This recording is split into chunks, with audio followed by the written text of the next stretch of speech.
ผู้ประจำการคณะเลขาธิการศูนย์กลางภาคได้ลงไปเยี่ยมยามโครงการก่อสร้างเขื่อนไฟฟ้าน้ำของแขวงหลวงพระบางโครงการก่อสร้างเขื่อนไฟฟ้าน้ำคลองหลวงพระบางตั้งอยู่ระหว่างเมืองจอมเพชรและเมืองปักอู่แขวงหลวงพระบางเป็นโครงการพัฒนาเขื่อนไฟฟ้าพลังงานน้ำแบบยินหยงในเขตแม่น้ำคลองตอดลุ่มซึ่งได้ทอดทอนบทเรียนจากการพัฒนาเขื่อนไฟฟ้าน้ำคลองสยามบุรีมีมูลค่าการก่อสร้างประมาณ$5 ตรีสหรัฐโดยได้ผ่านการวิเคราะห์พันธุ์ป่าเพื่ออนุรักษ์สำรวจออกแบบให้เหมาะสมกับพื้นที่โดยบ่ส่งผลกระทบต่อเขตมรดกโลกหลวงพระบางหลีกเลี่ยงผลกระทบหนักต่อสิ่งแวดล้อมและสังคมโดยเฉพาะระดับน้ำที่ยืนขึ้นบ่เกิน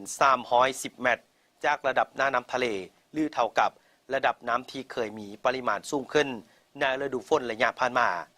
มีสิ่งอำนวยความสะดวกให้กับการขึ้นลงของเรือขนส่งสินค้าระดับ500 ตนและเรือขนส่งโดยสารใช้เวลาประมาณ40นาทีทางอำนวยความสะดวกการขึ้นลงของป่าห้องรับแห่งสั่นสะเทือนจากเหตุการณ์แผ่นดินไหวในระดับที่แน่นอน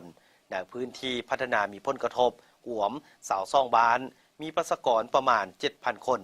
ซึ่งได้มีการยกย้ายจัดสรรไปอยู่บอนไม้แล้วจำนวนหนึ่งซึ่งผู้พัฒนาโครงการได้เอาใจใส่สุขยูส่งเสริมการพัฒนาชีวิตการเป็นอยู่ของประชาชนตามนโยบายของรัฐบาลรับประกันให้ดีขึ้นกว่าเก่าภายหลังที่ได้รับการยกย้าย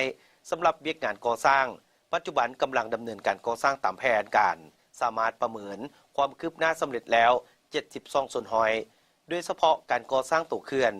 ซึ่งได้อวยนำให้เหือสามารถขึ้นลงได้ตามปกติและก่อสร้างหักฐานของตัวเขื่อนภายหลังสำเร็จจะสืบต่อเปลี่ยนแล้วนำเพื่อดำเนินการก่อสร้างหักฐานของเขื่อนอีกเบืองคาดว่าโครงการก่อสร้างจะสำเร็จภายในระยะ5ปีหรือประมาณปี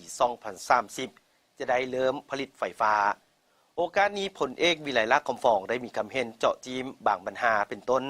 การปฏิบัตินโยบายต่อผู้ที่ได้รับผลกระทบการระบายตะกอนของเขื่อนสภาพการรักษาระดับน้ำในฤดูแล้งอยู่กองเขื่อนการจำหน่ายไฟฟ้าภายหลังการก่อสร้างสำเร็จและการสร้างผลประโยชน์ให้แก่รัฐบาลก็คือท้องถิ่นจุดที่ตั้งของการพัฒนาเขื่อนไฟฟ้าซึ่งได้รับการตอบแต่ละปัญหาอย่างละเอียดแต่ละปัญหาจากผู้บริหารโครงการจากนั้นผู้ประจำการคณะเลขาธิการศูนย์กลางภาคและคณะได้เที่ยวชมเคปพัฒนาตัวเขื่อนตื่มอีก